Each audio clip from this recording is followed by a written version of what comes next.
quiero hacer nada del que hago.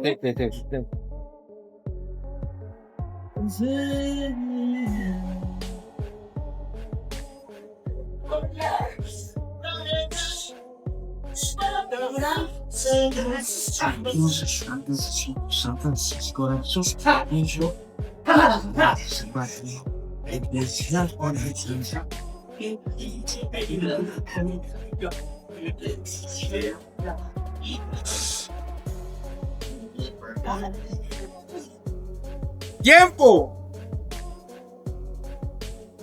¡Tiempo!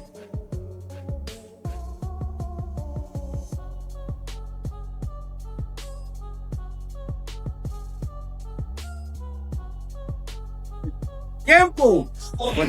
They threw that jab. This side, yeah. Easy. Or your left, a la izquierda. Oh. Okay.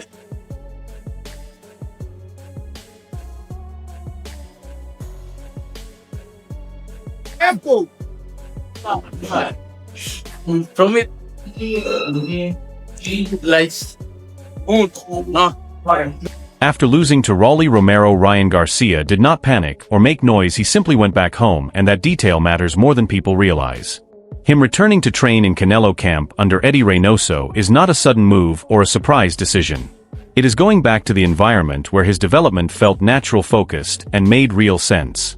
Situations, and obviously Canelo's ring IQ is very, very good, and I took a lot of stuff from that, and it's something that you just internalize and see, and you know how to do, you know what I mean? Just like Mayweather, you just do it, you know, you just be great just by, you know, you have to have a good feel for the game, and I think I do, especially now. So I'll be probably taking in just those memories of watching somebody that's a superstar and knowing how to handle it, and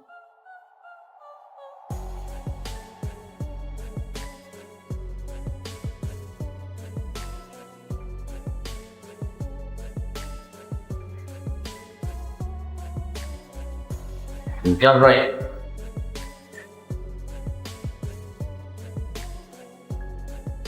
Right.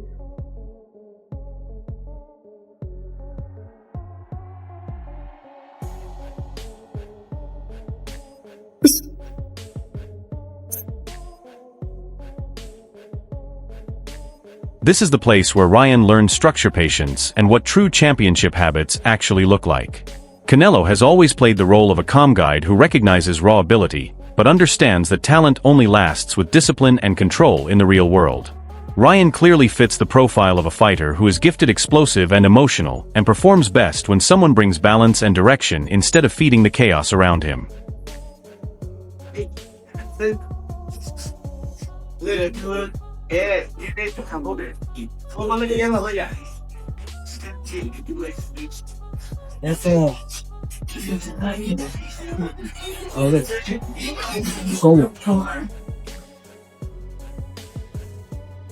Even strong.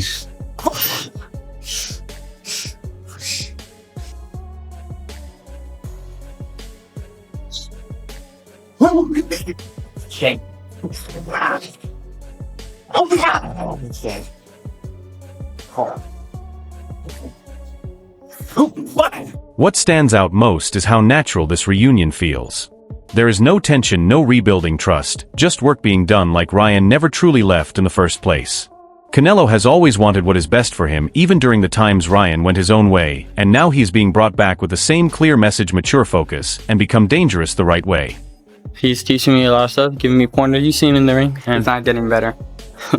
you know, clowning, but you seen what I did. So. You look really impressive right there. Using your jab, feints, defense. Yeah, I just let you know, my trainers speak for my improvement. I know what I'm doing, but you just gotta stay focused, gotta keep going. Do you feel different? Do you feel better? Oh, way better. I mean, like, I'm way more focused. Nobody could come in the gym without, you know, nobody saying anything. So everything's been so, you know, professional, and I know how to be a champion now because I see it right in front of me. If Ryan fully commits to this environment, not just halfway or for a short time, but completely, his potential rises instantly. Canelo's camp does more than improve skills, it removes bad habits, and that has always been Ryan's biggest obstacle. Perfect.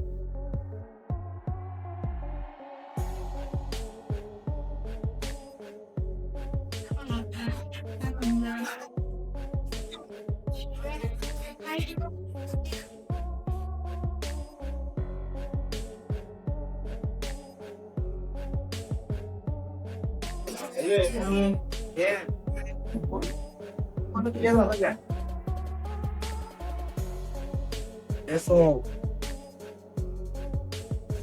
Joder. Go. Speed was never the problem, power was never the problem, control was. If Ryan stays with Canelo and Reynoso and learns to manage his pace, defend after attacking, and fight with purpose instead of emotion, there will be no openings left for opponents to take advantage of. This is not a reset, it is a return to the approach that first made everyone believe Ryan Garcia had the potential to be special.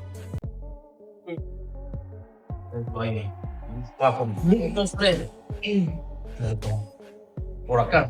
Ahí, derecha. Y gallo. Derecha y gallo. ¡Vámonos! Todo. Fight time. Ahí. ¡Pum!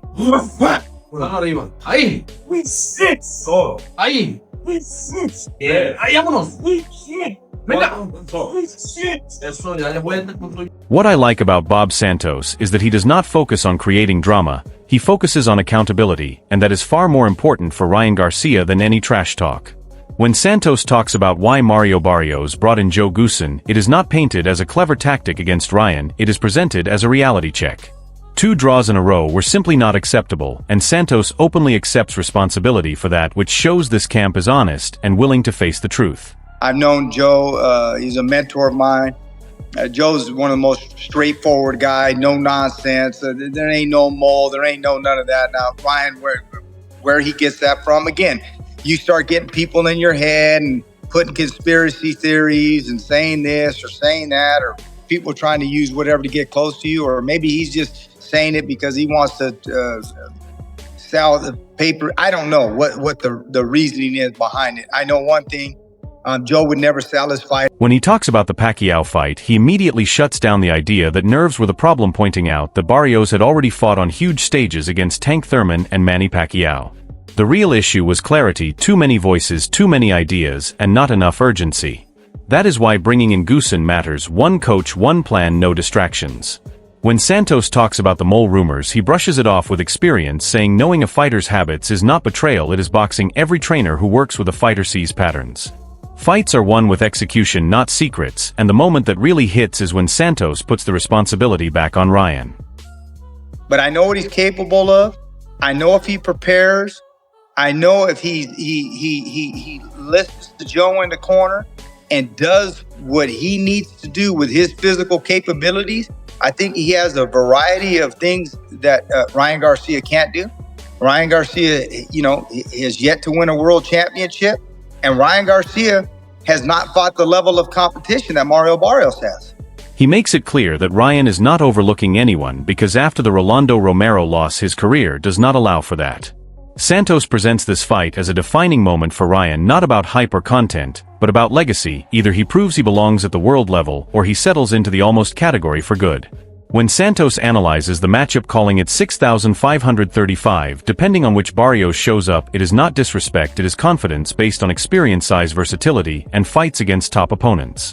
Santos does not promise domination, he promises readiness, and in boxing, the side that is truly prepared usually sleeps best the night before the fight. I got to believe he's getting down to business, and I got to believe that he knows that his career is on the line, and this is his shot at another opportunity for a world championship.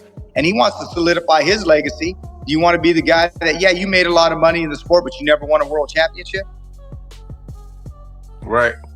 Those things are going through his mind. The tone changes when Jeff Mayweather speaks because he does not sound impressed, emotional, or caught up in stories. He sounds like someone studying the matchup and asking one sharp question: which version of Ryan Garcia will show up? I like that he does not avoid it. Jeff keeps returning to that uncertainty as if it is the fight itself, and he is right when he says this matchup depends completely on Ryan showing up fully. That is veteran talk, meaning the talent is there, but consistency is not. And notice how he describes Mario Barrios: no hype, no underestimation, just smart, solid punches, and knows what he is doing. That is serious praise because it shows Jeff sees Barrios as the type of fighter who will not make mistakes and will wait for Ryan to figure out who he wants to be that night. So would you say that, so do you like this fight for Ryan right now? Yes or no? You basically just... I mean, if I was on his team, yeah, I would love it. But for you, if I'm not on his team, I mean, I'm just being honest. He should not be fighting for a world title. And he's just coming off a loss. But the reality is what I said before. Social media is the reason why. Because Mario Barrios, even though he's a champion, he needs Ryan Garcia to get a big payday. The part that hits hardest is when Jeff questions why Ryan is even in a title fight right after a loss. This is not hate, it is old school boxing logic meeting modern boxing money. Jeff basically says what everyone thinks star power changes the rules and Barrios benefits financially, but in the ring follower counts do not matter. He points out Ryan's biggest problem is mental not physical, and I agree because Jeff is not calling him weak, he is calling him unpredictable. Calm fighters usually fight better, he says, but Ryan's mind games are so strong even observers cannot tell what is real. This is not praise or criticism, it is a warning. When Jeff leans toward Barrios, it is not because Ryan lacks skills, it is because consistency beats volatility more often than flashy moments do. Jeff is not saying Ryan cannot win, he is saying Barrios does not need miracles, just time, and if the fight goes long, discipline will start speaking louder than speed.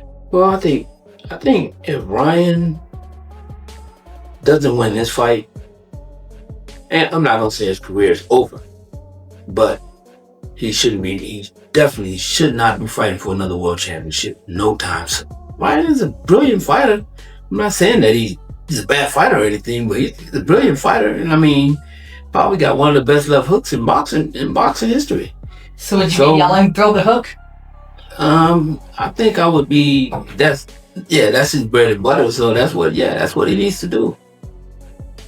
Right after Jeff Mayweather leaves us in that tense spot between talent and reliability, the discussion grows louder when Paulie Malignaggi, Chris Algieri, and Robert Garcia join in. Now it is not just about whether Ryan Garcia can win, it is about whether boxing even cares if he has earned the chance. Paulie does not waste a second pretending this sport is fair, basically saying stardom ignores the rulebook, and that hits because we have all seen it happen. When he compares this moment to George Foreman using legacy and fame, it is not praise, it is a critique of how opportunities are given when money speaks louder than skill. Then he goes hard on Mario Barrios, calling him vulnerable, which sounds bold, but also shows why this fight exists in the first place. It's interesting. I wish things would just be held accountable and then just held by the rules just so there's a standard. I'm not hating on the fight because I actually think Ryan Garcia knocks out Barrios. I think Barrios is horrible as a champion. Maybe the worst champion I've ever seen in my life. In my lifetime, anyway. I don't know if anybody's got any other worse guys than that, but don't mention me because there's no shot he would have won a round against me in my era, let alone the fight. But Chris Algieri takes it further, framing the matchup as boxing rewarding failure instead of merit, and that is where the tension spikes because now Ryan is not just facing Barrios, he is facing the idea that popularity keeps giving him passes. Meanwhile, Robert Garcia steps in as the calm voice, reminding everyone that Barrios may not be flashy, but he is tough, disciplined, and still standing when chaos passes. I like how Robert points out that Ryan's talent is obvious but conditional because speed and power only count if he uses them effectively, and that has been the recurring question. The panel keeps returning to the same uncomfortable truth from different angles: this fight only exists because boxing allows it. Ryan is a star chasing a shortcut, Barrios is a champion people think they can bypass, and the sport shrugs and says sure, let's see what happens. That is why this matchup feels less like a title fight and more like a test not just of Ryan Garcia but of what boxing rewards in 2025. Barrios is probably the luckiest guy, when it comes to being a world champion and getting the big fights because everybody wants to fight him, everybody wants to beat him, everybody thinks they could beat him, but when the bell rings, Barrios is a fighter, he's a warrior, he prepares himself. He might not be the most talented fighter, but he's in there, Paulie, hopefully he is investing his money. He's like Destiny's Child. He's a survivor. When you put all of this together, the fight stops being about hype clips or press conferences and becomes a clear test of identity. Ryan Garcia is at a crossroads between chaos and control, between being boxing's most talented or finally becoming the polished fighter people have expected for years. Returning to Canelo's camp sends a message. Barrios tightening his team and bringing in Goosen sends a message. Jeff Mayweather questioning consistency is a warning. Paulie and Algieri highlighting boxing's business side sets the backdrop. Nothing here is random. One side is counting on structure, rounds, and patience, the other is counting on timing, speed, and whether maturity shows up on fight night. That is why this matchup is dangerous both ways. If Ryan focuses, it could be a breakthrough. If he drifts, Barrios doesn't need to be spectacular, he just needs to show up. That is the tension, that is the gamble. Now I want to hear from you. Does Ryan's return to discipline change everything, or does Barrios' steadiness expose the reality once the rounds pile up? Share your thoughts in the comments, and don't forget to like, share, and subscribe to Boxing Alert. See you in the next one.